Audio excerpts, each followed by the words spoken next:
Good morning to the world of CrossFit and WOD Prep. What's going on? It is Monday, August 19th. I hope you guys had a great weekend. I know I did. But yeah, it was full of very little, actually. You know, interestingly enough, when before me and my wife had kids, I felt like we had a big social life in college, right? We did the whole fraternity sorority thing. That's how we met. And then we like did school and PT school and post grad and then we started working and then we like lost our social life. And now I feel like we have more stuff to do than ever with kids. It's crazy. I feel like we have a birthday party or something every week. And so we're doing that like every single week. All right. Anyways. All right. Good morning, Slater. What's up, Kenneth? That's me. Just kidding. Good morning, Craig. What's up, Kenneth? No, I mowed the backyard, but I had to pull a bunch of weeds and I didn't quite make it to the front. So we're going to do that this afternoon. I was pretty lazy this weekend. We'll just call it like birthday weekend feels or whatever. I just didn't really feel like digging into it too much. Good morning, Camille. Camille's the baddest girl in town, 100%. Still rocking my Sophia coffee cup. If you guys haven't tried it, you really should. It ships everywhere in the country, $6, and it's cheap, cheaper than Paper Street. Just saying, and it's just as good. Oh man. Good morning, Natalie. It's a nice picture. What's up, Ben? Craig again. Did you say Craig before? Good morning. Good morning. Good morning, Megan. Good morning, Chris. All right. So I was trying to think of like what I wanted to talk about on the show, and I didn't think of shit. So we're just going to kind of wing it, and try to, fill some time, answer some questions. How was everyone's weekend? What did you guys do? Tell me. Let me know. Oh, big news. Just kidding. It's not that big. It's big for me. So we'll share.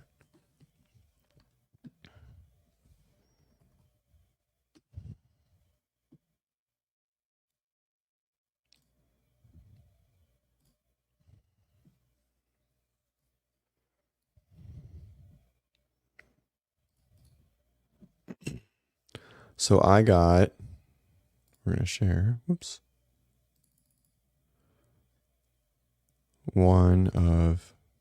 Let's see, share screen.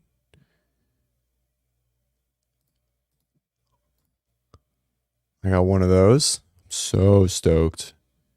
So excited, which means we're going to take call-ins, and I'm pumped. We're going to take some live call-ins, hopefully starting Friday. I got to figure out how to use it. But I'm really excited. It seemed like the Q&A towards the back end of Friday went really well. People started asking some really good pain and injury questions. And so I'm really excited to take some call-ins. So hopefully we'll have it set up for Friday. And then maybe for our other episodes too. All right. All right. Megan, was a good weekend. Megan East was a good weekend. Run a sauna business on Lake Superior and introduced 6 new couples to heat cold therapy. I love it. Everyone feels better after sweating the stress for sure. I really enjoy it. So I had some big health stuff in like February of 22, and I really started getting into sauna cold therapy. Cold therapy more so just for like, I can't train as hard as I used to. And so I really like it for just like the grit, like do hard shit kind of thing, right? The whole WOD Prep mantra, like do hard things. But sauna for like epithelial lining and tissue healing and things like that. Cause I had some arterial stuff. So, yeah, I'm super excited to uh, continue with that. I really want to get one at the house, um, but I don't know what to get. Maybe you can teach me. Ben Goody had the graveyard shift. We're gonna hide. Oh, that's weird. What's it doing that for? Off. Stop sharing. I don't know what's there. Had the graveyard shift, so today is going to be a slow day. What do you do, Ben? What do you do at the graveyard shift? Ryan Stokes, you're right. I agree. I'm stoked. You're stoked. We're all stoked. Who isn't stoked? Yeah. So I was trying to Kenneth. Nice Roadcaster seems to be what everyone goes with. I was trying to use the Streamer X, and I almost bought it, and then I found some reviews that it only does Android phones, and I was like, what the fuck is that? What does Android? So anyway, so I had to go with like the little bit higher version, which I was trying to avoid, and then I was looking into like some software to do it, but then all the feedback on the software was terrible. It was like breaks and it's not good, so we're gonna go with that. We'll figure it out. Natalie's sitting in the sauna as we speak. Does your phone not like melt away? I feel like I feel like I wouldn't be able to type on my phone if I was in the sauna. Maybe not.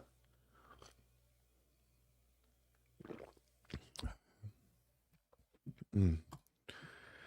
Yeah. So I worked out this morning. I attempted the Crash Crucible qualifier, the 100s, and I don't do a lot of super intense stuff very often.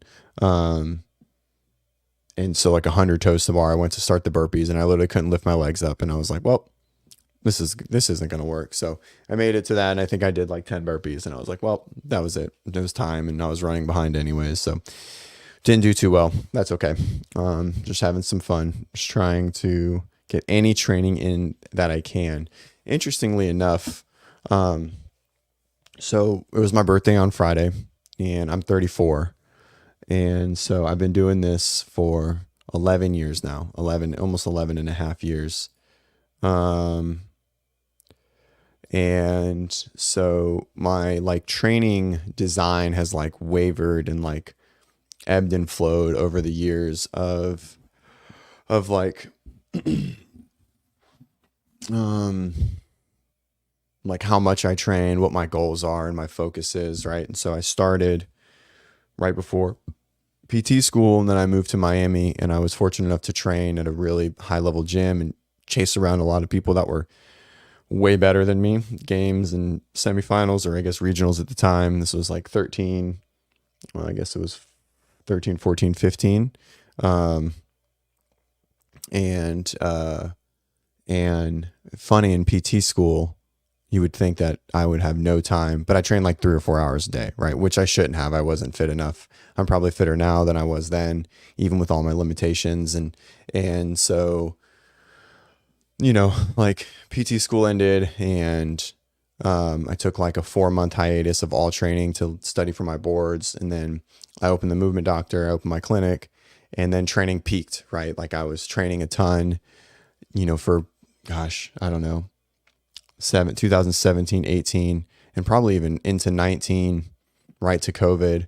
And I was still training, to like make regionals on a team or whatever it was. I was never that good, but I like to think I was, and I like to train really hard for it.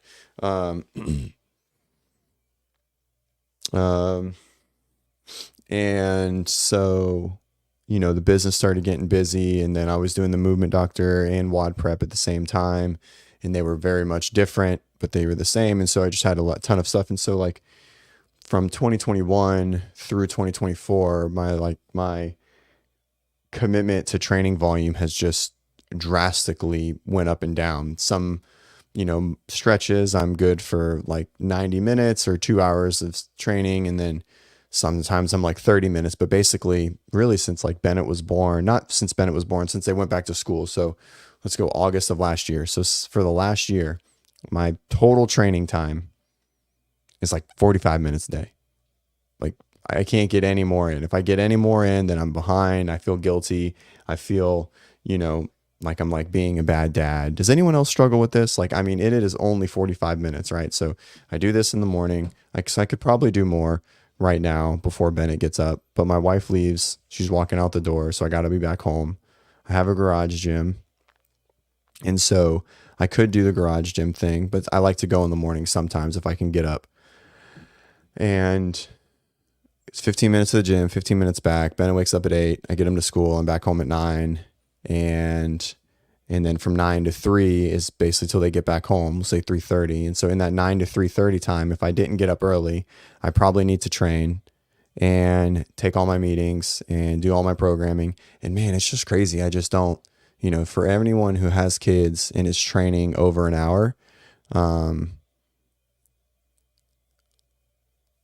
if you guys are training, if you have kids and you're training over an hour, man, kudos to you. We need to get on a live call and you need to teach me a little bit more. But the dad guilt is so real, man. Like I can't, it's just tough. It's super tough.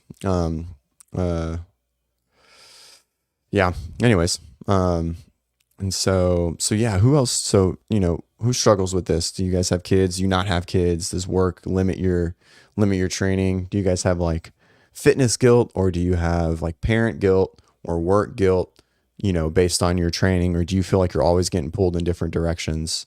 If so, let's talk about it.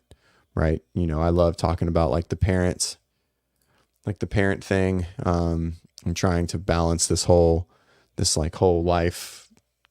It's crazy. It's wild. So let's see. I had like a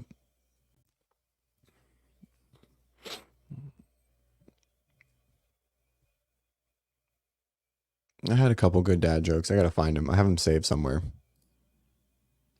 Let's see. Happy belated birthday. Thank you. Thank you. To your right, I see dad jokes told. Sign. It's a sign. Do you have a good dad joke that I can tell my wife? Yeah, it'll be the one that gets you kicked out of the bed tonight for sure.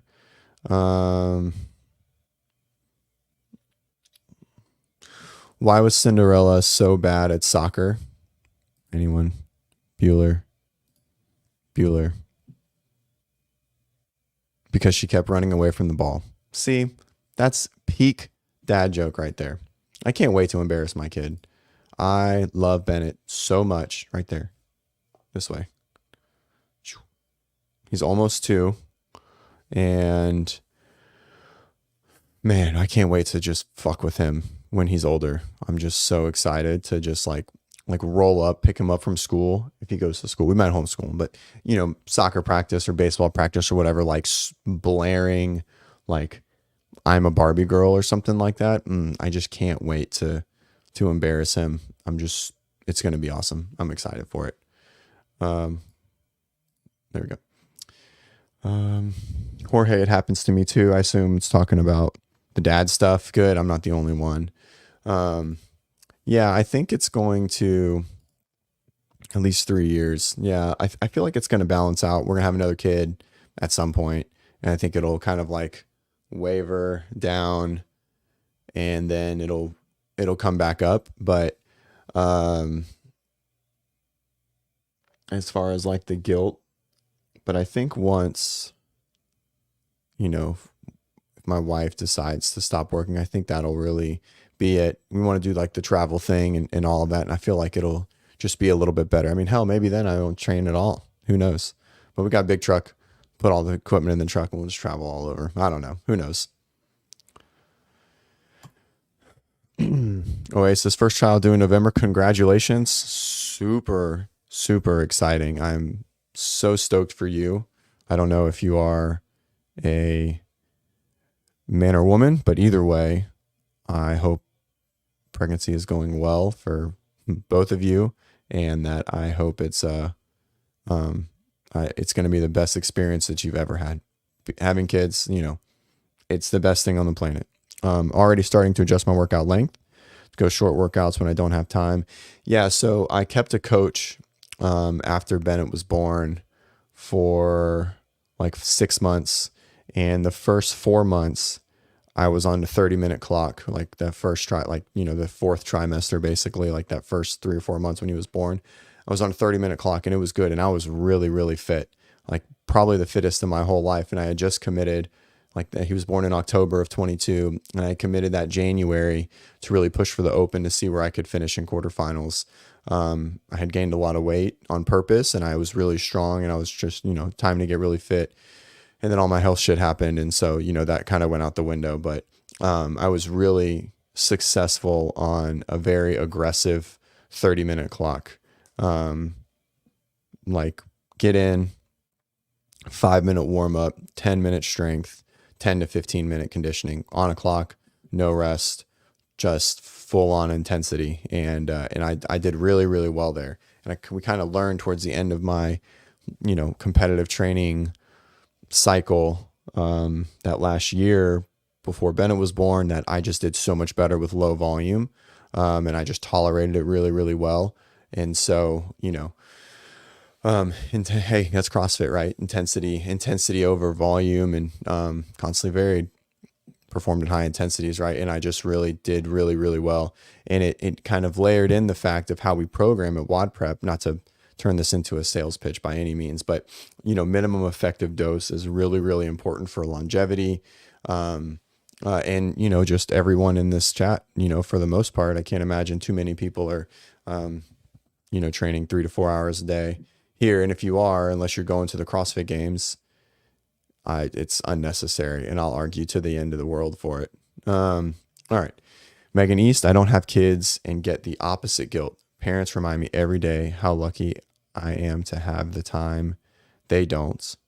Guilt for the time I created in my life. I feel my time. Yeah, that's an interesting thing, right? Parents, I feel like I saw a reel or an Instagram thing that said, when people who don't have kids complain about how little time they have. Now, I definitely will resonate with anyone who doesn't have kids, should never complain about being exceptionally busy. When you have like all your time is your time, but that's your choice, right? So, kudos to you. It's designed to have kids. And I think that's great that you understand that. I mean, I also don't want to say it's like, I don't lucky, right? I don't view you as lucky personally, right? I don't view you as unlucky by any means, but I also don't view me as unlucky, right? Like I would never look at someone and say, oh, you're so lucky to have all this time. Like I chose to have kids. I have zero regret. I have zero regret at the time. I'm just talking that it's challenging, right? It's fucking hard, I would like to play golf more, and that's probably the only thing, right? I still, and so yeah, I would never talk about it like that, like in the sense of I'm unlucky and you're lucky, right? I think we're both lucky, right? I'm lucky I have a beautiful boy, who I get to play with every day and who fills my life with joy. And, I'm sorry you don't get to experience that, right? But you didn't seem to worry about that. So I think we're both lucky that we've created the life that we want, So, yeah, I don't know. I don't like saying that. I don't like thinking about it like that, because then it makes me feel like I almost like not regret having a kid, but have this, kind of like distaste for the amount of time he requires. It's hard, but anyways. All right. Hardest thing to deal with is not getting all the workout in. Frustrating, starting and getting interrupted. Yeah, I agree. That's why I just kind of commit to just doing one thing. Usually it's just the lifts. Like it's 45 minutes is not a lot of time to walk in the gym and warm up and then get back out of the gym. So like today I need to be back here by about 6:15 so I could shower real quick and not be sweaty on the call. And so I had to get up at 4:30, out the door in 15 minutes, at the gym at like 5:05, warmed up, said hi to people, did the workout, 22 minutes, out the door at 6, back home at 6:15. So I had to get up at 4:30 to not finish a workout and get to the podcast. It's tough. It's super tough. Kenneth, I have two boys, 8 and 10, and I'm able to knock out some workouts with them scootering in the driveway, do some sprints with them in the backyard, make them do some med ball stuff.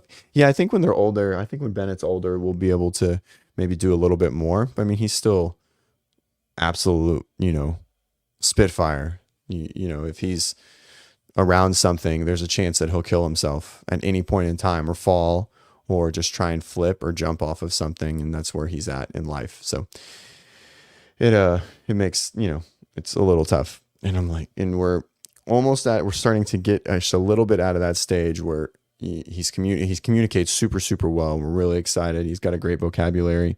But he still tries to kill himself every 5 seconds if we're outside, clearly, or like put his face in my truck muffler, right? Or exhaust and whatever it is. So, yeah.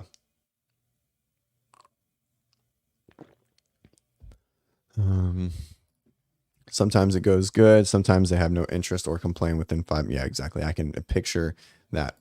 Good morning, Gus. What's up? Gus, are you doing the Crash Crucible qualifiers? Okay.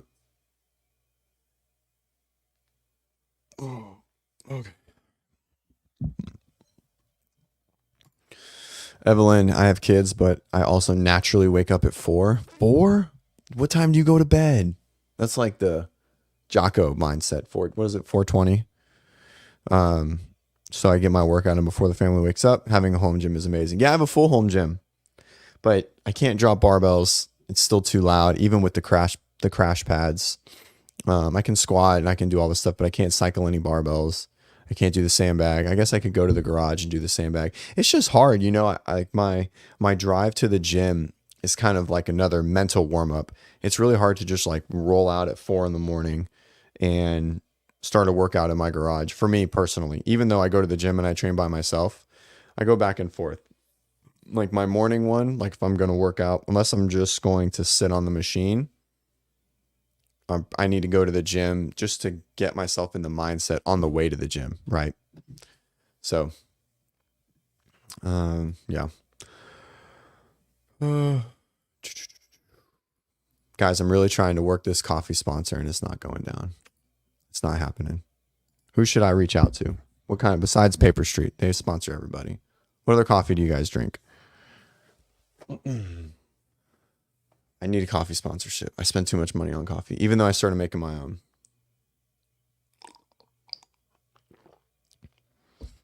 If I were to give you guys something, say like a free discovery call, 30 minutes or so, would you, like if you purchase some coffee from this place, would you guys try it out? Let me know.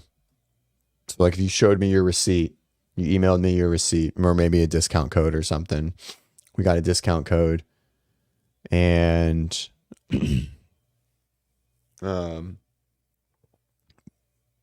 what could I do? What could we offer that would incentivize you to try the new coffee? Right? I was thinking maybe like if you have an injury or you have like a training question or something, you ask me directly, which you guys can always ask. You guys can always ask on here. I'll answer everything, right? I'm very pro giving everything that we offer away for free as much as we can.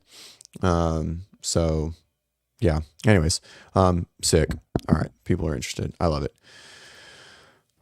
How are you doing? Gus, are you actually trying to qualify? Cause they're fucking hard.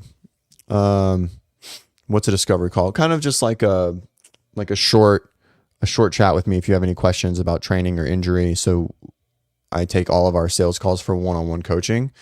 So for anyone right here. So if we're looking down here, this thing on the bottom right, this way, I can do this, that one right there. If you're interested in one-on-one coaching, but I take all the sales calls for our one-on-one coaches and kind of place all our athletes. But if you have any questions about injury or anything, you can use that same thing to book a call with me. So maybe we figure something out. But Let's see. Yeah, I just did the hundreds. I don't think you're on here yet, and I made it through 10 burpees, and I was like, yeah, I think I'm done. So not my best. Not my best. That's okay. Burpees are crushing me now. I had COVID in the beginning of July, and I didn't know I had it, and then 10 days later I was still sick, and I was like, I got it. And now when my heart rate gets up, I sweat uncontrollably, and I don't perfuse a ton, right? I don't have a lot of I just don't sweat a ton even when it's really really hot, and my heart rate's really high for me, which is in the 160s. But usually it doesn't get that high for really anything, like even pushing to 170. But as soon as I start doing the burpee and that workout, it's shot into the 170s, which is basically my max. So for most people, 180s, 190s, something like that.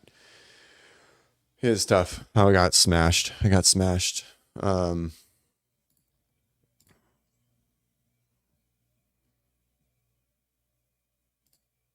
This is funny. My wife said I could get third Z once I start going to bed earlier. Early. I didn't realize 9 was late. Yeah. So one of the things, right, with any supplements or extra stuff, right, you have to make sure you're doing your foundations well, sleep well, eat well, hydrate, set yourself up for good sleep, right? Total time in bed, consistency from going to bed to when you're going to wake up, no blue light, all of that stuff, no light, make sure it's cold. Those are all things and parameters that need to be addressed probably before you start taking supplements. But once you do that, then third Z is where to go, right? So boop, it's always backwards right there. Mhm.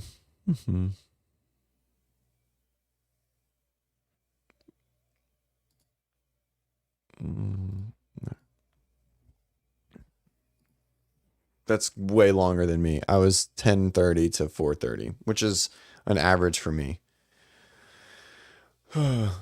This is true. Gus is also young as hell. He can recover from damn near anything. 9:30 to 6:30. What is that? 9 hours? Jesus Christ. I feel like that's plenty. Tell your wife that I approve. That's plenty of sleep for you to start taking third Z. Oh man. Ugh. What do you guys want to talk about? Anyone have any questions? Like I said, I was trying to come up with stuff. Oh, I did have something. Oh, we have some shows this week. We have one tomorrow at sometime. Nope. What time is it at? 1, 2. It's at 2. We're going to rank the CrossFit games through the years, the best and worst programming. So we're going to do the top 3 best program CrossFit games and the top 3 worst program CrossFit games. We're going to kind of run a series, basically the best and worst through the years of movements or new workouts or exciting moments or dull CrossFit games, etc. We were in bed till at 8:45, and I talked about third scene and started a long conversation, and I didn't get to bed. That's funny, man. If I could convince my wife to talk about supplements for a long period of time at night, I don't know. I don't even know what I would do. I feel like my wife has zero desire to do the fitness thing with me, which is fine because it keeps me out of it. My whole life is revolved around it. I wake up at 5 a.m. to do a 6:30 podcast to talk to a screen and you guys about CrossFit. It's just wild. Shane, looking forward to school starting and early bedtimes again. Shane, how old are your kids? Yeah, when that's also the other thing. So my wife is a preschool director, and so my son goes to their preschool, and so there's a summer camp, and they don't get a ton of time off, like a week here, a week there, sort of throughout the summer, maybe 2 weeks. But when they're off school, man, I don't get shit done. I don't work during the day at all because I don't get any breaks, right? Programming is every Monday. Everyone's programming needs to be done Sunday night for the week or, partial of the week or whatever it is. And so even though I can work whenever I want and I get to make my own schedule and I get to hang out with them, when they're off school, it means I got to, oh no, he's coughing. He was coughing all night. It means I got to get up earlier because I want to play during the day because I can't take my normal, whatever, my normal day because they're going to be home and I don't want to sit in my office when they're home. I guess first world problems from working at home, maybe, but I get to be here, right? I don't have to take off work. But when they're off school, I don't get shit done. I have to get up at 5 and then I work at like 10 p.m. It's a little thin for sure. 9 and 6. That's awesome. I love those ages. 8 and 6. No, you lied. You just forgot how old your kids were. That's okay. I appreciate it. All right. So let's talk about some fitness, huh? So we're 10 days removed from, or 8 days removed from the CrossFit Games and 10 days removed from, a rough thing. And I think everyone's looking for some normalcy and to talk about other stuff. So I appreciate you guys being here to talk about whatever. And yeah, so let's talk about some training. So what is everyone doing right now? What program do you follow? And let me tell you why you should follow mine. No, I'm just kidding. What program do you follow? What are you guys working on in that program? And kind of like, what are your goals currently? I'll talk about mine first. My goal is just to train. My goal is to get in 30 to 45 hard minutes. 30 to 45 hard minutes of training every day. And that means like 7 days a week. Because most of the time I miss. And so, and then also I think I've been conditioned to go through a ton of volume. And so it's just anything. So I'll do some of our WOD prep program, right? I'll kind of piece together some stuff in there. If there's something fun online that I see, I'll do that. And so I'm in a really, really, really like true blue, old school CrossFit mindset of just trying to get something in every day, extremely random, no structure. And that's just me. Probably not the best, but I don't have training goals. All of my goals revolve around general aesthetics. So I try to get a lot of like bodybuilding type stuff in every time I train, no matter what, whether that's like some shoulder work or right, or squat heavy in some capacity. Can I discuss? You can. It's totally fine. We are pro all programs and all training here, right? Obviously, this is the WOD Prep show. I would love for you guys to consider programming, but I'm not going to shove it down your throat. So, Street Parker, 40, just training for life. I love it. I love it. Miranda's done. I mean, completely. Amazing stuff over there for sure. Yeah, Mayhem just finished a big strength cycle. That's all right. It's like the last week. We have a lot of injury athletes, and so in our one-on-one coaching, right? And so our goal is to keep our athletes in class or in the program that they're doing, right? And so our base of our rehab stuff is basically taking their training if they want to continue doing that, right? So there's a few options, but the main one is we write a full training plan with regards to whatever they're struggling with, right? Secondarily, our next best option is they continue doing what they're doing and then we modify it to fit them, right? As long as it's not one-on-one coaching, because that's really, really hard. So if they're following Sentinel or Mayhem Affiliate or Street Parking or whatever it is, we'll basically take it, we'll adjust it, maybe take it away for that day or something like that, and then fit a rehab plan around it. And so I see the Mayhem program a lot through a lot of other athletes. Boulder athlete, use WOD Prep Academy. Let's go, baby. Ben, tell me, what are you working on in WOD Prep Academy? What's a Boulder athlete? Is that like a gym? Boulder. Augusta Sentinel, currently going through a meso strength cycle. Goals. Your goals probably shouldn't be to get stronger. Just saying.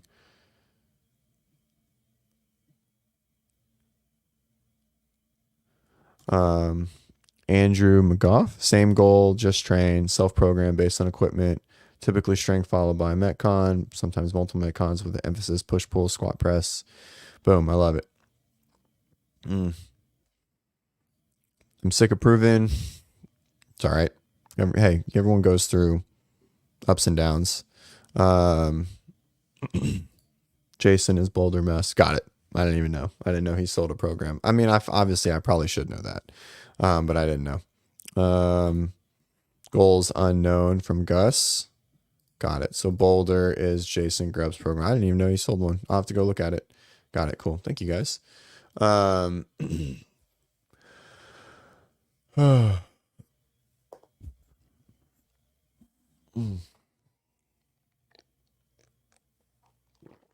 Hey, training's hard, you know, but it's interesting, right? I think it's I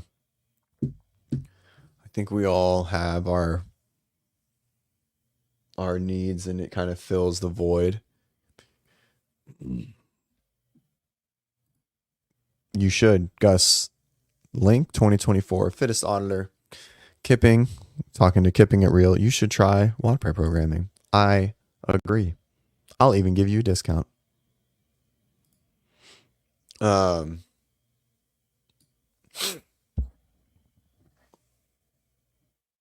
We do. We just went through, so August to CJD program bench press. That's a big selling point. We just finished a huge bench press cycle, 8 weeks. You know, we bench pressed the entire time, and we'll probably keep in. We're literally writing. Gus, I feel like I feel like you just know the questions to ask. You're not paid, by the way. Just to be clear, Gus isn't paid, even though he always asks good leading questions. We just went through a big strength cycle, snatch complex work, power clean and jerk, squat density,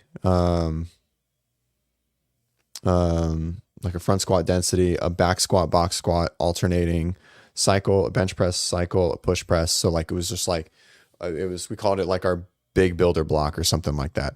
What am I saying? Augustus Link?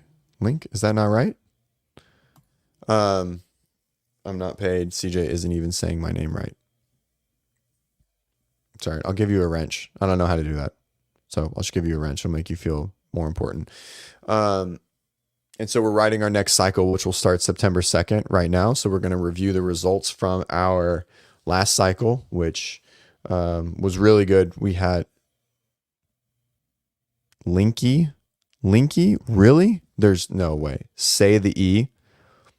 There's no fucking way that your name is Augustus Linky. You need to just change the pronunciation.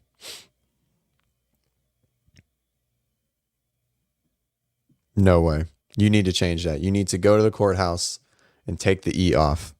I can't even begin to digest that it's Linky and not Link. Link sounds way cooler. See, Kipping It Real understands. No, I'm not saying that. You are Link. You are Link. Wasn't that a Super Smash Bro person? Link, Super Smash, right? Yeah, you're definitely Link. That's a sick name. That was like my favorite. That was like one of my favorite characters to play, dude. Anyways, there's tell my great grandpa how to say my name. I'll tell him. Where's the graveyard? Hey, listen up. You were wrong. Phonetics are important.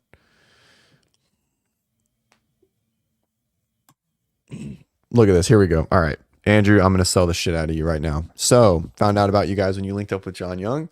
Look, John already bringing value to the day, right? I found your videos really helpful. Handstand walk is a goal of mine. Recent video helped a lot. So, we have a handstand walk course. All right. In the description, I think it's in the description. Let's see. Yeah. In the description, that first link, want to become an RX athlete, go to wadprep.com/wadprepacademy. All right. You have access to all of our courses. We have a handstand walk course. It's really good. And you'll be handstand walking in 8 weeks. 4 to 5 solid steps. You'll be doing 40 to 50 feet. See, Jody knows the deal. I've always said link. Jody gets it. All right. So what were we talking about before Gus threw me off? Oh, our next phase. So we just went through we called it like the big builder strength block. I don't know, some ridiculous WOD prep alliteration that we always try to figure out. That's like our thing. We're writing our next phase, kind of progressing into more common CrossFit pairings, less of an emphasis on strength in this coming phase because we just went through a huge cycle. I think we're still going to go through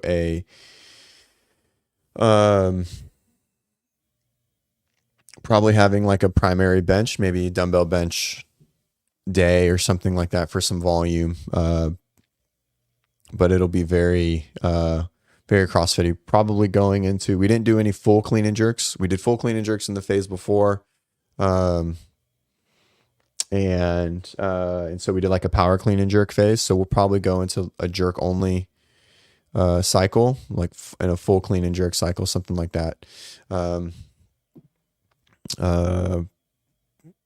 lot of like complementary and compounding pairings, right? So common pairings that we see in CrossFit, couplets and triplets and things like that. And then always gymnastics volume, right? So we always do gymnastics skill volume work solo 2 days a week. Just WOD preps thing. I don't like to just do Metcons. Our athlete level isn't there just to do muscle ups paired with fatiguing patterns prior. This is a great question, Camille. Do box squats have a different effect than traditional squats? So yes, they do. Depending on the athlete, most of the time, the athletes will be able to squat a little bit more in time when they get a feel for it. I like to use it just as a little bit different of a stimulus, maybe offload the knees a bit, but still push a heavy load. If we're going into maybe like a big thruster cycle or heavy cleans or something like that. And we like to do it towards the off season away from sport because it's more GPP. So yeah, it builds more of that concentric drive, right? The eccentric is less important there in the box squat. So driving from like a pause position instead of the amortization, which is like that turnaround or the bounce or the stretch reflex, taking that away can really help build some vertical drive. And then it's always a good idea to practice similar patterns to the goal pattern, which is just a back squat. Nice to switch it up. I like to teach it with a little bit wider of a stance, really leaning back, keeping the shin straight. So kind of that good morning, a little bit more of a good morning vibe. And so yeah, so just to kind of mix it up, as well as get a little bit different of a stimulus, right? So if we're trying to attack a certain movement pattern, if we can attack that movement pattern from different angles, usually it will have a better effect in time, right? Sort of, instead of just back squatting all the time, most of us hit walls and things like that. But the box squat, sort of like Kenneth just said, or confidence with heavier weight for me, which is great. And so sometimes that, but others will squat a lot less, right? Because they're so used to it, or they're just setting,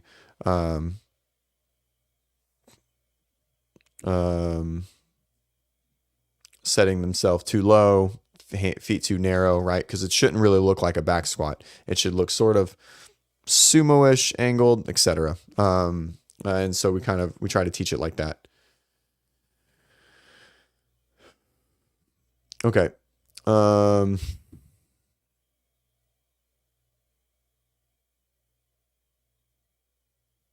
don't know what you guys are talking about here. I like the keeping it real, but the Graham guy on the show is kind of goofy. I agree. YouTube user, 60 minutes, 5 days a week, walk 2 miles a day, dogs, no kids, meat, fruit diet, allow one cheat meal. Yeah, you look fucking shredded. Program for yourself. Goal is to gain or maintain body weight, strength, and capacity. Isn't that all our goals, right? Ben, buddy, go for it again. Did you get the ropes? Did you use the different weighted ropes? Email me at cj@wadprep.com and we'll help you get through it. But let's get back through it. Definitely. If I could learn double unders, I'd be so stoked. Really struggled along the double under course. Go through it again. It takes time. Chris Morales, HWPO lift. I also have Sentinel free trial. I pick and choose, especially at 36. I have a good amount of muscle atrophy in my left leg. Hey, if you're looking for some specific help to help that muscle atrophy, reach out. We know what we're doing. Single leg work, right? Something I got, not being in the gym anymore.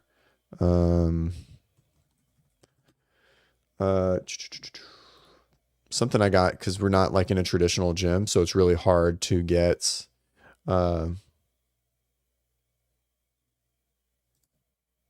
like knee extensions and like open chain exercises, right? Because we don't have cables and machines and things. So one thing that I used, and I'll put it on here, and I really like it for knee flexion and knee extension, like hamstring work, is this like monkey foot. So basically it's a ankle weight attachment and you put a dumbbell on it. And so I have one of these, and if you've never used one, right, if you haven't done open chain work in a long time, which I know none of us have because it's just not really feasible in the gym. If it's not really feasible in the gym, I'll put the, I'm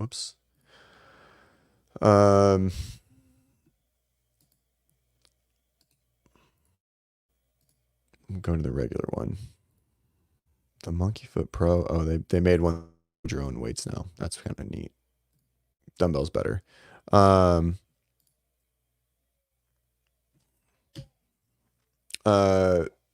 If you can't do a lot of open chain, especially if you're struggling with some atrophy on the leg, this thing's been amazing. I use it all the time for open chain work, and I love it. I love it. You should definitely think of getting one.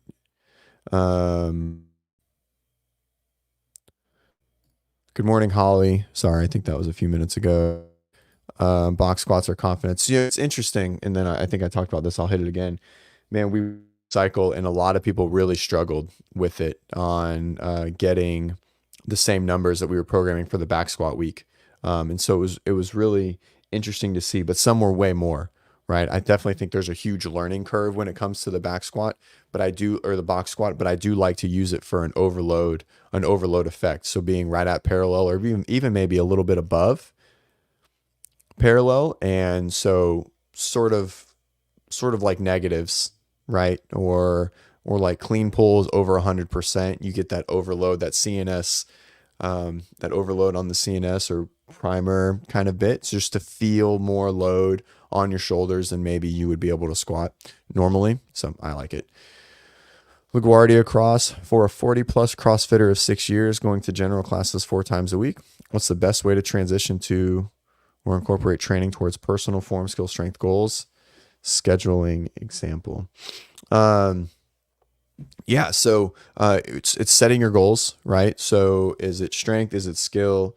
Is it conditioning or capacity or aerobic, whatever that is. So set those goals. Don't expect to work on all of them at the same time. If you're only going 4 days a week, basically set the amount of time that you can add into it, and then prioritize a goal, and then go after that goal for, anywhere from 6 to 8 weeks. Right. And then you can make adjustment on the goal, right? Don't do too much. Adding in 2 to 3 days a week of some sort of extra work is key.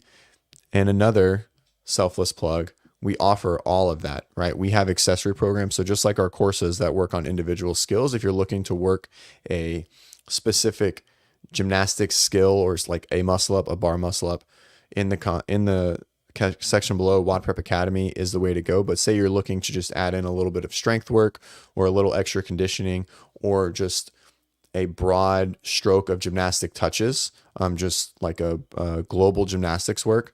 Just below that, we have our accessory programs, which are 3 days a week, 15 to 20 minutes. Just the same design as our academy work and our school. But the school is a single skill, right? So if you're like, I want to learn muscle ups, all right, go to academy. But if you're like, I need to work on strength, I need to add in a strength cycle.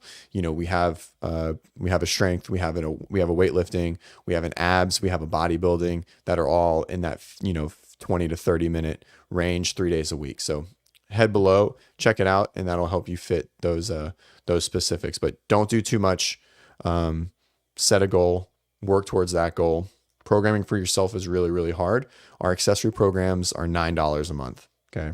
You can't beat it, right? Individually, and $20 for all 6 of them. All right.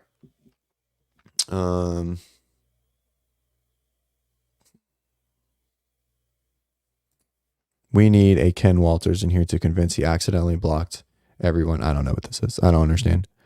Can we get a Duke check? Yes. Duke, come here. Duke, come here. Come on. Up. Come here. No. Come here, buddy. Come here. Come on. Come here. Come here. Up. Sit. Come here. Come on. Come here. Come here. Come here. Come here. Can you say hello? Oh, that's a big stretch. Can you say hi? Hello. That's a good boy.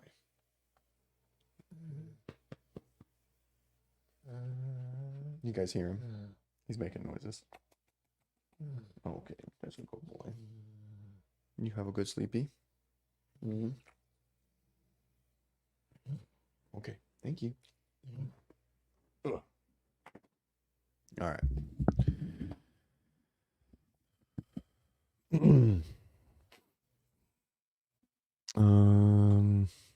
This is all right. What are my thoughts on the whole hybrid athlete trend? The hybrid athlete trend are bodybuilders that have probably used, they look great, and then they just started fucking running really far. And then they keep doing it. They're going to get smaller eventually, or they're still using. If you're running marathons, guys, you can't be huge naturally. It just is what it is, right? You can call yourself a hybrid athlete. It just means that you lift weights and run. We all are hybrid athletes in that sense. I'm probably going to run a marathon within the next calendar year, but I will squat and lift and press more than I'll run. So does that make me a hybrid athlete? I don't know. I think it's just a fucking Instagram claim to fame. It's stupid. It's dumb. I don't know what this means. One goal of mine was to do pull-ups, had a shoulder replacement. Do you think it's still 100% very realistic, Kelly? So one goal of mine is to be able to do pull-ups. I had a shoulder replacement. Do you think that is still a realistic goal? Is banded from now on? Nope. 100% fine. It's all about strength. If you can hang, then you get there, right? So as long as you have the range of motion to dead hang and then to pull your chin over the bar, even with the band, then it's just strength. It's just going to take time. That's it. I think you guys are having a full conversation in here. Keeping it real, Ben. I want more skits memes. Are you talking about like our Ben? Like Ben, Watt Prep Ben? Kelly's replacement was 4 months ago. It's just going to take time, right? Don't rush it. 54 is pretty young to have a shoulder replacement, so you have plenty of time, right? But it's all about strength, right? If you feel like you're stuck, click that link on the bottom left, looking for some rehab coaching, and we'll get you back to doing pull-ups 100%. What's up, Dora? Good morning, Duke. Duke's the best. Good morning. Good morning. More dogs on the pods. Yeah, it's hard. There's not a lot of room back here. He's big. He's huge. 10 burpee penalty. I think you're 50 minutes late. So that's probably, 10 burpees a minute? It's going to be a long day. Gravy. Lab. Yes. Chocolate Lab. He's a chocolate lab. That's a good boy. Thanks. I am, but it's mostly metabolic. Hard gainer. Yeah. I mean, dude, if you've gained hard gainer, 6'1", start at 156, 175 now, not super strong. It doesn't matter. It doesn't matter. We've all learned that it's fucking irrelevant. for a longevity standpoint. Duke, good morning, Duke. Puppies are the best. My back, Maggie, wind. Hi, Maggie. My back gets tired from standing while coaching many hours a day. What would you advise to put in training or warm up? More back stuff. More back shit. Good mornings, GHD hip extensions, deadlifts, planks, sumo good mornings, staggered stance RDLs, etc. Right? If you feel like you're getting a lot of fatigue, then it's just a strength thing, right? Don't think of it as anything else. Do more back stuff, and it'll be more tired initially, but then it'll start to tolerate, right? So when we don't tolerate our daily activities well, that's what training is for. It's to build our ability and our ceiling to tolerate our things more, right? So now if you are training a lot, you could just be chronically fatigued, which I don't like that term at all, but you could just be always a little fatigued. And so then I would say maybe back off a little bit. But I like to do lots of like curls, get you in that lumbar rounded position more often than perfect that perfect hinge pattern, which I think is an overrated concept. Heavy loads, it's important, but I just did 100 dumbbell snatches, and if you guys watch that video, not one of them looked like my back was straight. My back feels fine, and I also never struggle, knock on wood, with any back issues. So yeah, more hinge work, okay, and then more lumbar, like more rounded hinge work as well. Crossbody RDLs, Jefferson curls, like RDL walks, etc. Adios, Chris. What about Froning? I assume we're a hybrid athlete. I mean, he's a CrossFit athlete. Get the fuck out of here. He's a CrossFit athlete. All right. But he still trains. You saying Froning's on gear? I mean, it's not really fair to compare him to anyone, right? Most of the people claiming hybrid athletes, they were in the bodybuilding world specifically, and then they just started running, right? That's totally different than doing CrossFit for a lot of years, and then he just decided to do less CrossFit and started biking. He is also substantially smaller now than what he was when he was competing. So fuck off, Gus. So he fits the mold. The athletes that are hybrid athletes that aren't losing any size, liars.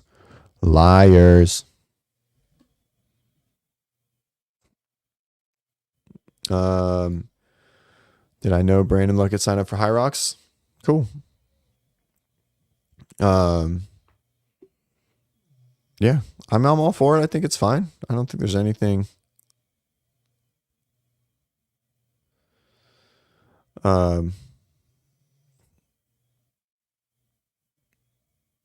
Yeah, I love it. I want to do a High Rocks. Yeah, so I comment as Ben. That's me. I'm logged into WOD Prep. So,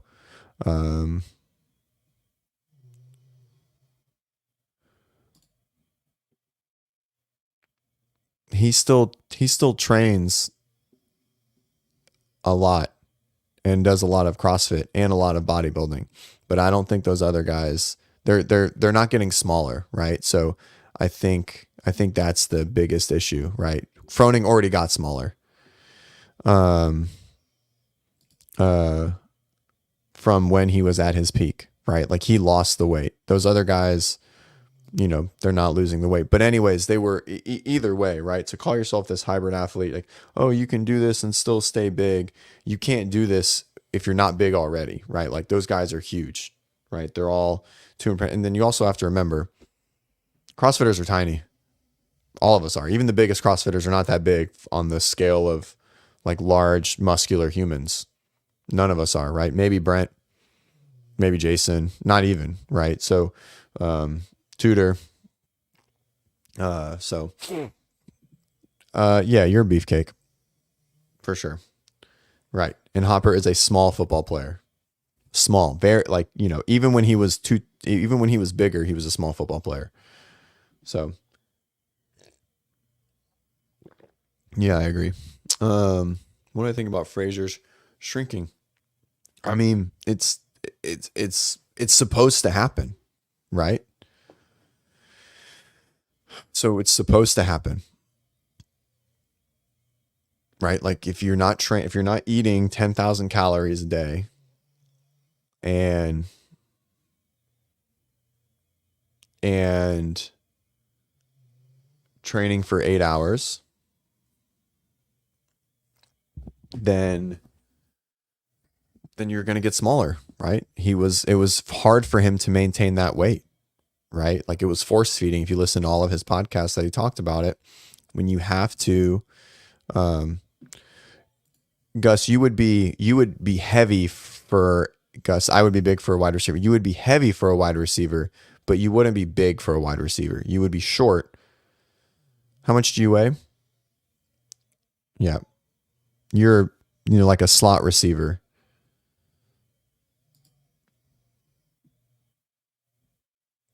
All right.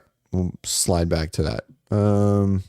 Okay, keeping it real. Here's a question. So I'm proven I've been getting time cap more. I've always liked doing harder workouts, even if I get capped, but it sounds like it's better to scale and finish than to get time capped. Mayhem to proven the whole gym has been getting time capped. Okay, so if the whole gym is, then there's levels, right? Mayhem has levels. They have freedom, then independence, and liberty, etc. And then they have like affiliate compete or whatever it is. Oh my man, my hand is jacked from the grips. The whole gym shouldn't be getting capped, right? Like you should have athletes that are finishing. I think you can write a really hard workout for people and they can slog their way through, right? Remember, intensity is everything. And if you're standing around a lot and you're missing the time frame, you're not getting the intensity, right? Intensity over everything when we're talking about training, right? That's CrossFit, right? And so if you're getting time capped, you're not reaching that intensity. Just because it was hard doesn't mean that the intensity was appropriate, right? Now, if it's like an aerobic piece and you're just not making the, like it's like air squats and burpees and bike, and you're just not making the time cap, that might be a little bit of a difference. But if it's a high skill pattern or it's heavy load and there's a lot more standing around, then you're missing the stimulus completely, right? And so I disagree with that. I think 100% you need to be adjusting more and finishing within that time cap, right? That also makes it to where that you're getting the intended stimulus from day to day to day to day, right? So when you write Wednesday, versus Monday and Tuesday, you look at Monday and Tuesday and here's the results of the workout. Here's the goal that we had. Here is the stimulus. Here's what I think the athlete's going to feel. And so I'm writing Wednesday based on that. And so if you had this 12-minute piece or this thing was supposed to take 8 minutes, but it took you 14 and you got capped and 15% of the workout, then Wednesday might not have the same, and it might not be based appropriately based on what you've done to that point. It happens in every sport. Look at Jeff Saturday, post NFL, Joe Thomas, 100. Those are like extreme examples, but yeah, very much. And so if people don't know, these are linemen in the NFL and they've lost like 100 pounds, if not more. I think Jason Khalipa is, I think he's pretty much the same. He probably lost a little bit of weight, but not much. He was also just he wasn't extremely lean early and then he got leaner and he's just huge. Yeah, Gus, 205 is Julian Edelman, right? Like, so you're not a big receiver. You're a slot receiver. This is like, I don't know. I think you're right at it.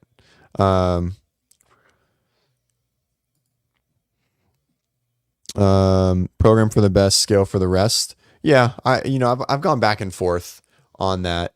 I think if the best is one person in the gym, then maybe it's not ideal. Maybe there's like an RX and then a plus, right? I think the psychology behind having everybody scale is important to take into consideration too. Like you have to assess your gym and your athletes. Are they okay scaling? Does that really hurt their ego or their mindset of what it is? Would it be better for you just to write a like workout for like your top 20% and then have a couple people, do like an RX plus, right? And I've seen gyms do it all different ways. The gym that I'm at currently is a Like the workout is there, and then there's a little bit of an RX Plus version, mainly because it's only like 2 or 3 people in the gym owner that would do like the RX Plus, but then everyone else gets to hit RX, right? And they get to compete, and they don't feel like they're just scaling everything. So I think there's, like I said, just this kind of this mental assessment component of who you're programming for within that gym, or the program itself, etc. But yeah, you shouldn't be scaling everything. You should be hitting workouts with the intended stimulus. Program has 1 to 3, 2. Okay. So what I've seen also, for gyms is that some gyms will take the base of like that level 2, right, as the gym program. And that's probably what it should do. Right. But everyone thinks that, oh, this is written for this, we should all do it this way. But from what I've heard, is really hard. Right. Like their RX or their top version is extremely challenging. And it probably isn't the best for your average gym.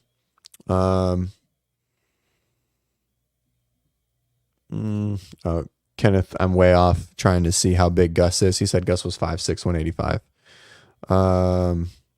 Gus is 5'11", 205. Everyone listening that doesn't know who Gus is.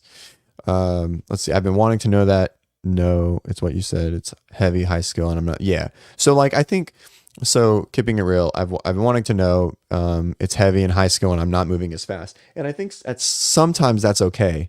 Right. I think sometimes that's okay, but for the majority of the purpose, right. That's not, that shouldn't be the case, right? 80%.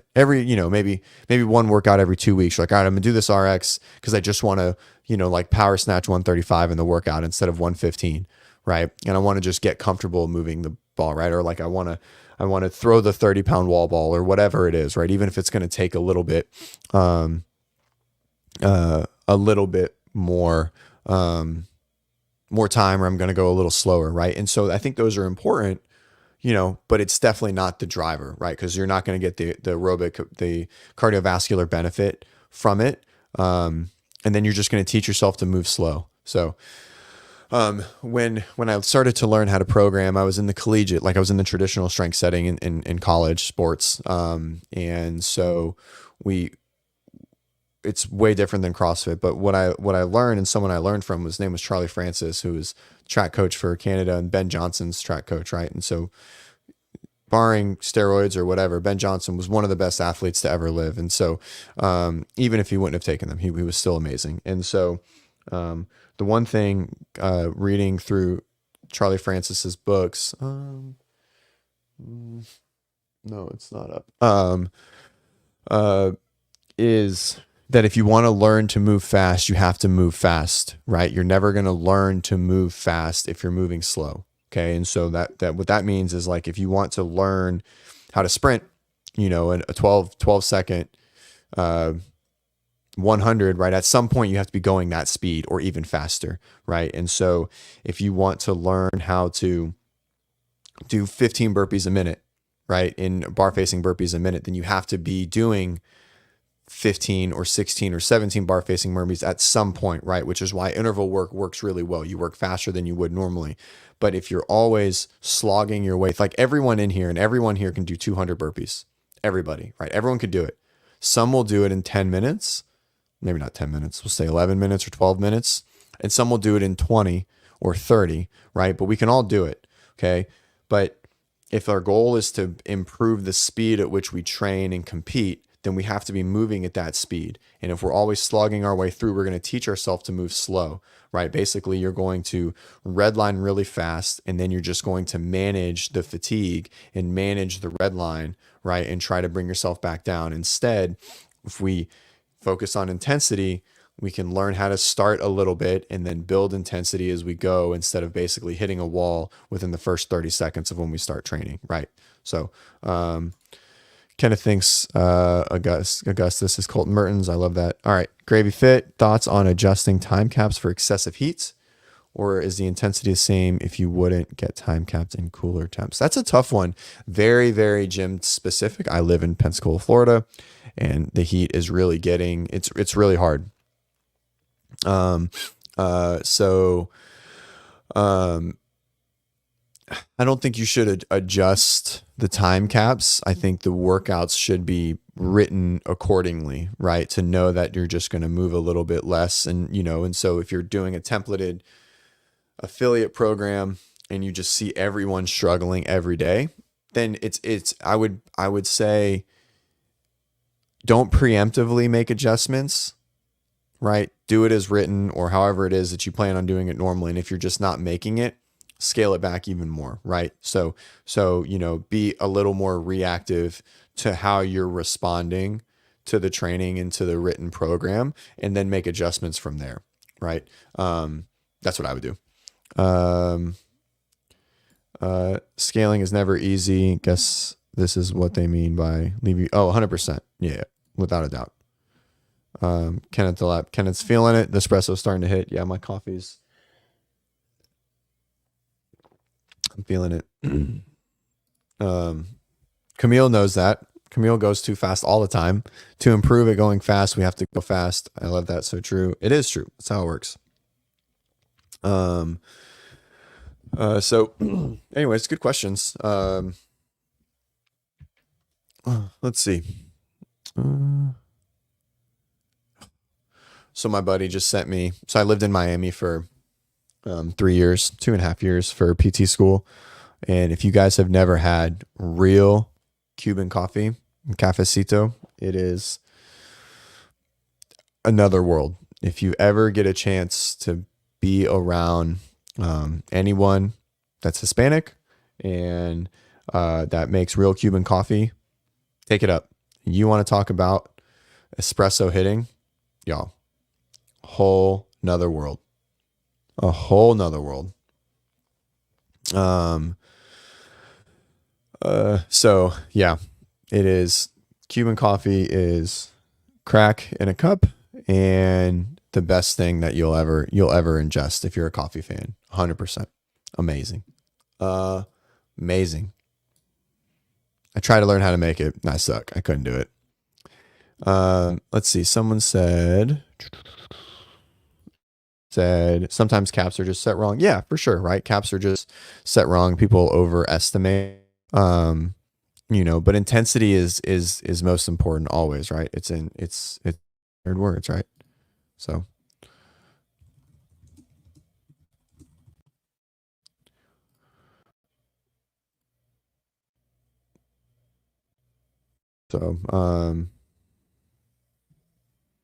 Yep. Well, I guess it's not in the 100 words. You know what I mean? We'll keep this rolling probably till maybe 8-ish. What else are we talking about? Let's see. What are my, so we're writing the next phase today. So if you guys had to choose 3 things that you need to work on specifically, regardless of what your programming is working on, what do you want to work on? Let me know. I'm trying to get some ideas, right? I like to poll my groups and my athletes of what they need to do. Oh, the Masters CrossFit Games is next week. So answer that question. What are 3 things that you need to work on? And it could be like a specific movement, not just like a muscle up or handstand push-ups or whatever. Give me some like broader strokes, right? Short workouts, long workouts, like certain pairings, etc. Masters CrossFit Games are next week. So it will be televised. Guys, we want this to continue to grow and stay. I know it's hard. I know Masters is maybe not as exciting.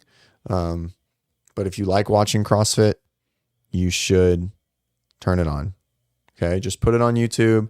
Get the views. We'll be there. I'm still going to go live next Monday and I'll do next Friday. And we'll probably do some during the week too. And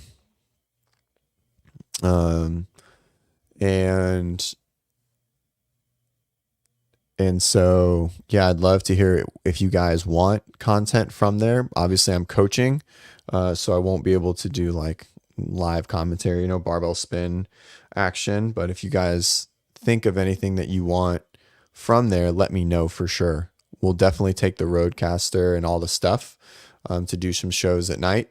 It'll be good. I think Sean and Tommy are commenting, and that'll be a really good. They've done Legends before. They're obviously very good at it. And so, yeah, I'm excited. I'm excited for it. And it's not far, guys. Listen. So I drove to Madison last year in a camper. It took like 18 hours. It's rough. And then on the way back, we wrecked the camper and it took 5 days to get home. We'll tell that story another time, but it was terrible. The year before, my wife was pregnant in her third trimester. Um, and so, um, and so we drove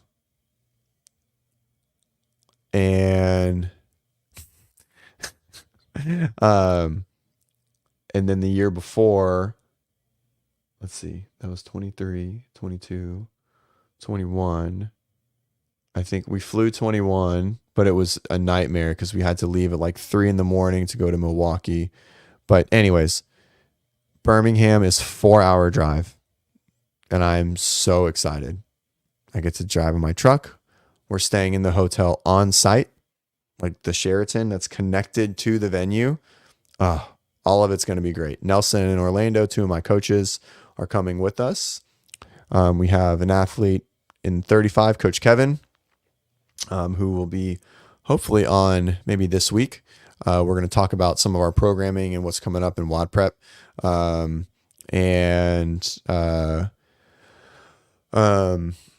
so he's competing in the 35 to 39. And one athlete missed out by one spot on the 35 to 39. If you guys saw barbell spin in that debacle, that was bullshit. But anyways, I have an athlete in 45, in 55, and we have another athlete in WOD Prep in 60. So,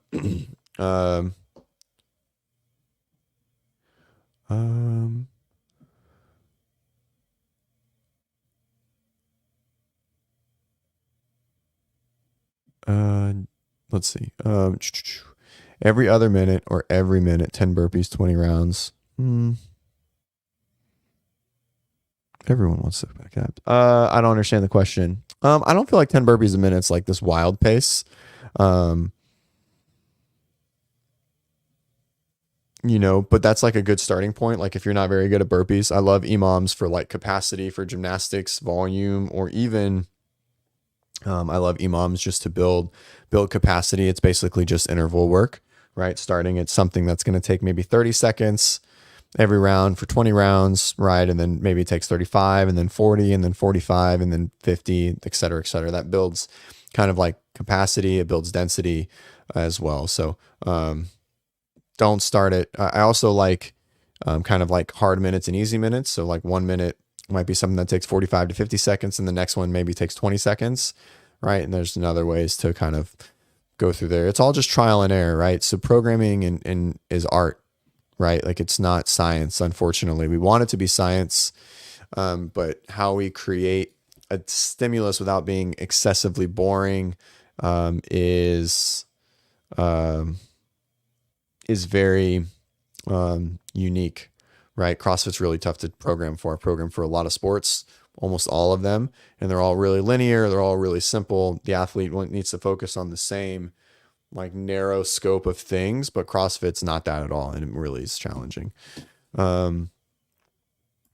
Evelyn, you should check out our accessory engine course. It's a really good one.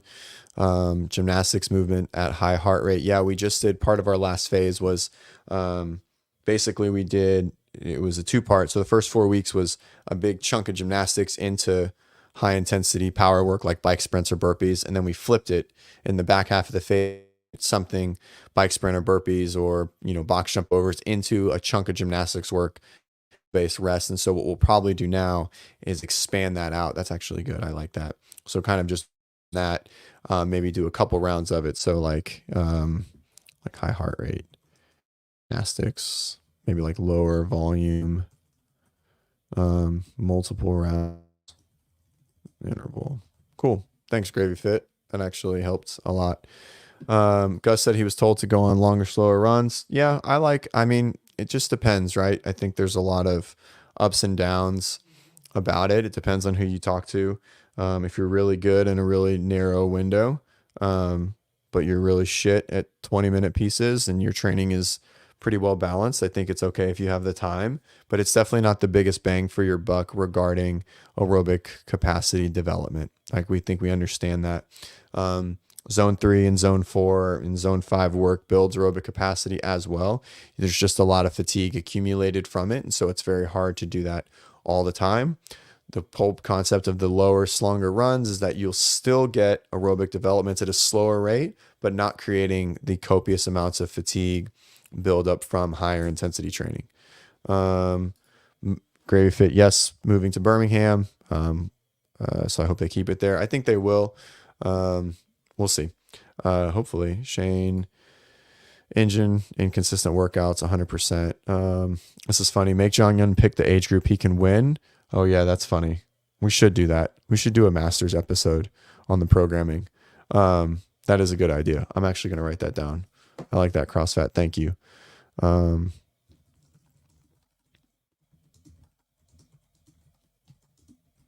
That's funny. And it would be like probably not until 50 in the guys, by the way. I don't think he would win. Dude, some of these 45 guys are fucking savages.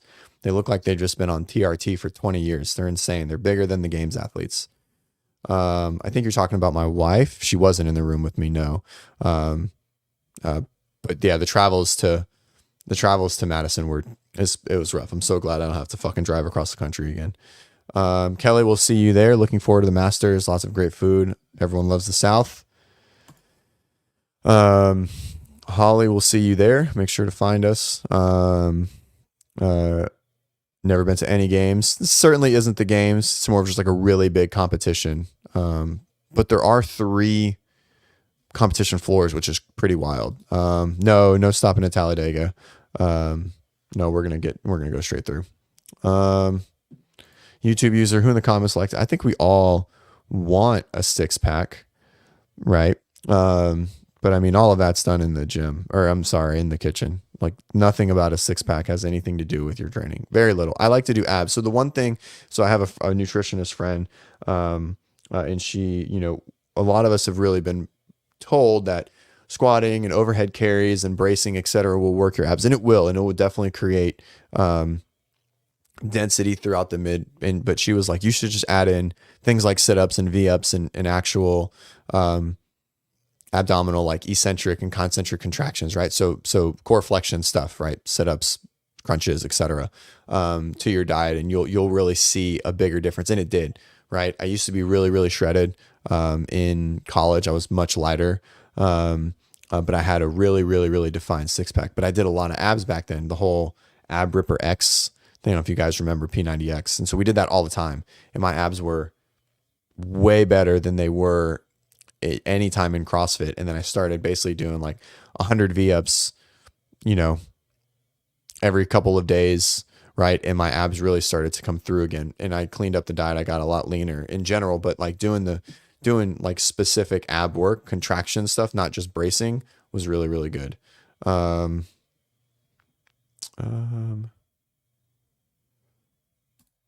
That seems doable. I'm not sure what you're talking about, CrossFat. Miko's Pyramid, yeah, for engine work, it's not a bad one, but I mean, there's also like, that's too much intensity, right? That's like overshooting for most people, right? Most people can't even get close to anything on that. Andrew, burpees suck, but they are a great, simple conditioning tool. I think burpees are the number one piece for like body weight conditioning, 100%. If you're exceptional at burpees, you probably regulate your heart rate really, really well, and you're just going to relay into double unders and box jumps and wall walks and all that kind of stuff too, in my opinion.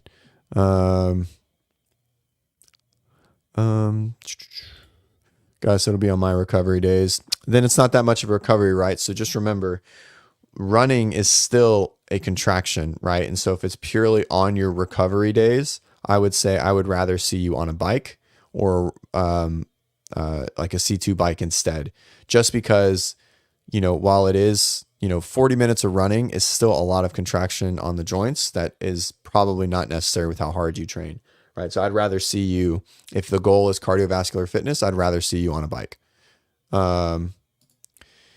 Yeah, agree. 35 to 49 groups are jacked. They're freaks, dude. They're insane.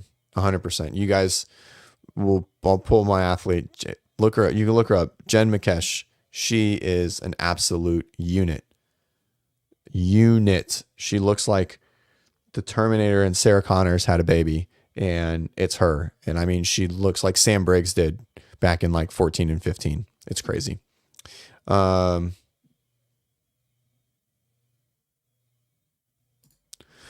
What's your feelings on a break from intensity and something more bodybuilding wise? Haley Adams did something similar. Yeah, I think if I mean she didn't take a break from intensity. She definitely still continued a lot of CrossFit. And so I've definitely tried this. Every athlete's a little bit different. And so what I've learned is that if you completely move away from intensity, it's the few athletes that I've done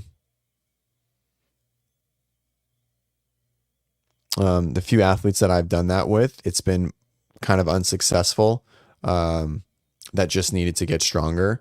So I still like to keep some intensity, some CrossFit in the training, right? I don't like to move away from it fully. I've tried it like just like full weightlifting cycle, and their weightlifting didn't go very well.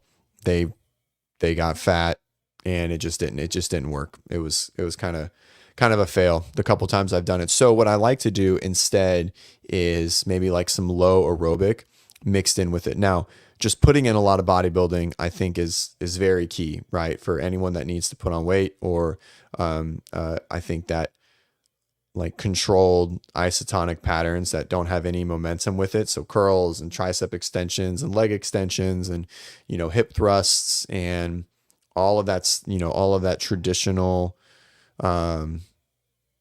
weight training, I think is very, very important. I just don't like to leave conditioning fully. Right now, we don't have to do a lot of it, but we still want to touch some of it. If you're trying to lean out, the weight support of running is more powerful than the pressure of the bike, for sure. Right. So he was, I think at that point, was not so much for weight loss as it was for aerobic capacity. But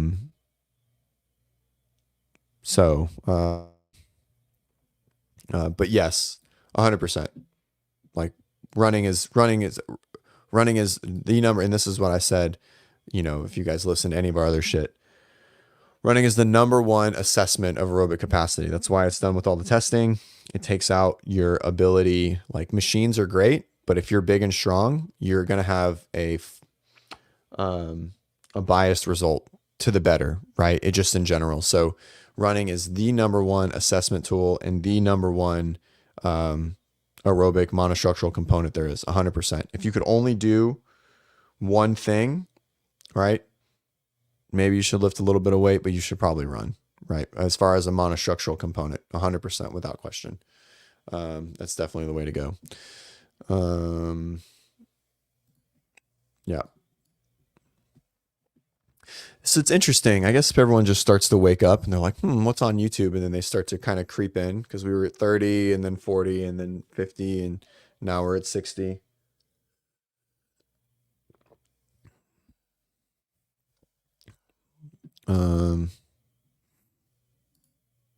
This is awesome. I've gained 11 kilos since moving from marathon. So you would get more muscular fatigue in the moment. And you are very good at C2 equipment, right? This is what being big and strong is, but the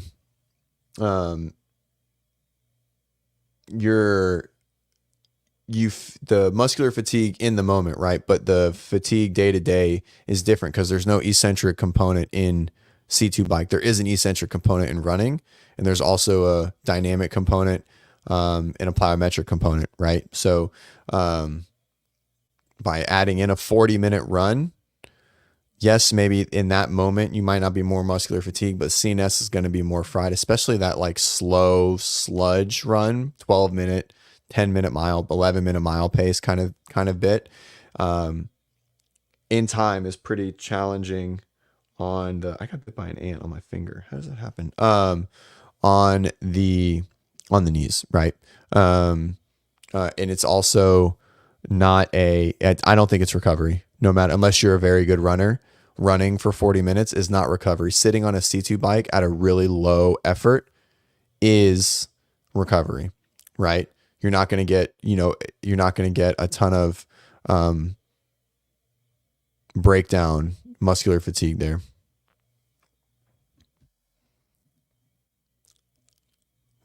Let's see.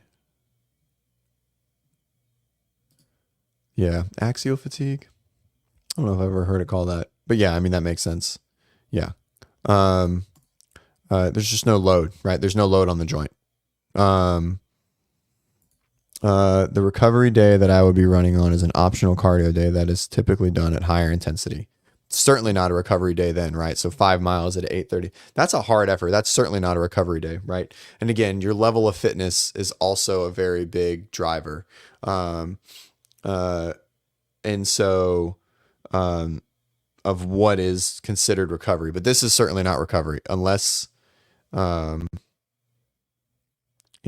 so this is, in my opinion, that's not a slow run either, right? Like I bet your heart rate is in the 160s or 170s.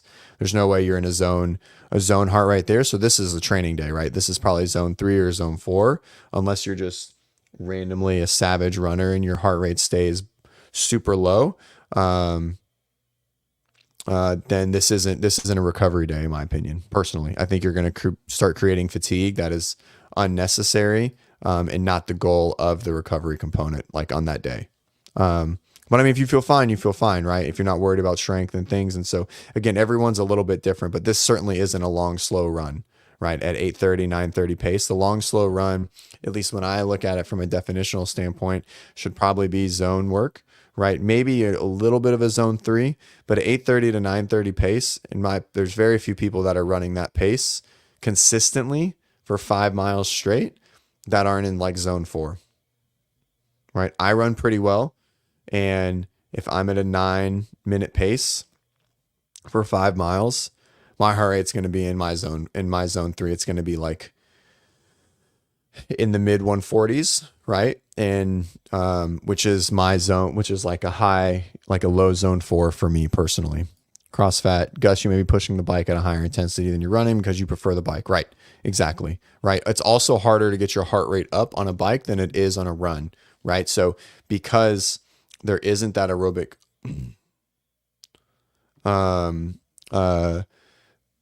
so since you're good on the bike and muscular endurance and muscular fatigue is a bigger component than in running, right? In running, it's more aerobic capacity, right? That's why the heart rate moves, total body stuff. But if you're really good on the bike, it's harder to get your heart rate up because the whole body isn't working, right? It's just your legs, right? If we're talking C2 bike.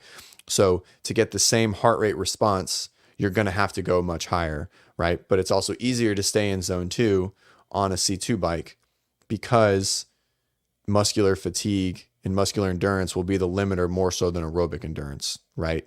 So oxygen's easier to transmit there, right? The legs are just going to feel flooded, but the fatigue is going to be much less compared to running in general, right? For everybody, right? It's harder to get your heart rate up on a machine, at least a C2 bike. Rowing, it's kind of bit. But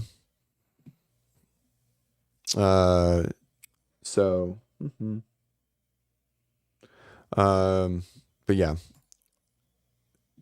And either way, I would feel it out, right?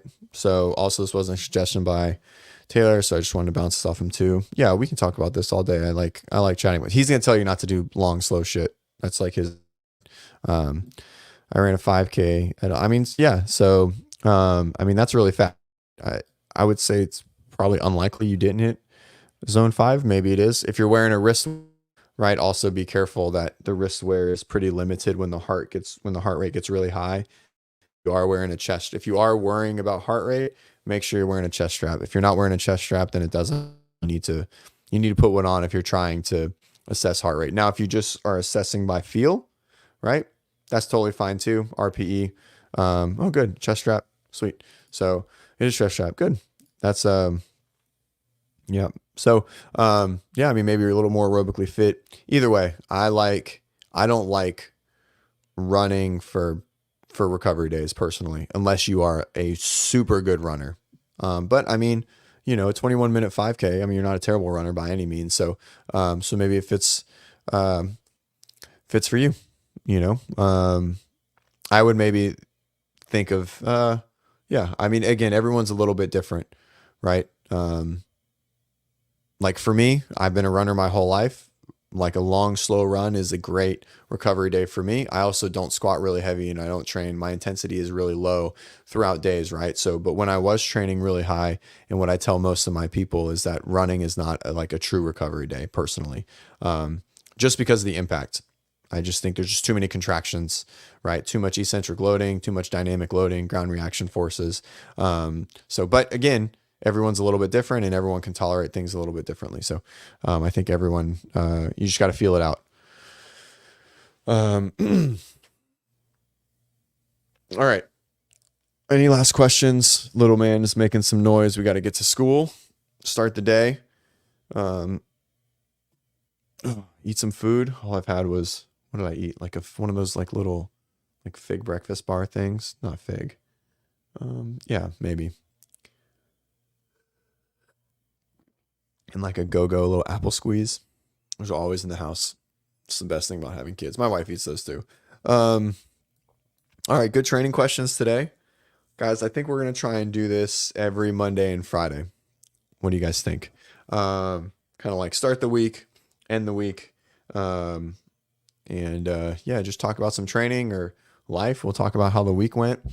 And yeah, so cool. Enjoy the day, everybody. Thank you guys so much. Hopefully by Friday, we will have our live call-in.